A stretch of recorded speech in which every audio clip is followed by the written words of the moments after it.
తెలంగాణ రాష్ట్రం నూతనంగా ఏర్పడ్డ రాష్ట్రం అభివృద్ధి కాదు, కొన్ని అవలక్షణాలను వ్యసనాలకు బానిసలైన కొంతమంది వ్యక్తులు స్వార్థ ప్రయోజనం కోసం తెలంగాణలో డ్రగ్స్ కానీ గంజాయి కానీ సైబర్ క్రైమ్ నేరాలకు కొంతమంది పాల్పడుతున్నారు.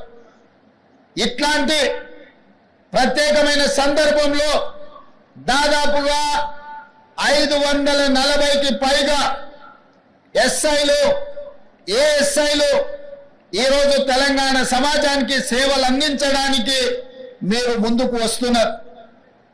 అందుకే ఈరోజు మీ పరేడ్ చూసిన ముఖ్యంగా పల్లి భాగ్యశ్రీ మీ పరేడ్ కమాండర్గా ఈరోజు ప్రదర్శించిన నైపుణ్యం మీ అందరిని చూసిన తర్వాత నాకు సంపూర్ణమైన విశ్వాసం కలిగింది. రేపటి నుండి మీరు తెలంగాణ రాష్ట్రంలో డ్రగ్స్ మీద, గంజాయి మీద, సైబర్ నేరాల మీద ఉక్కు పాదం మోపి తెలంగాణ రాష్ట్రంలో గంజాయికి డ్రగ్స్ కు స్థానం లేదు.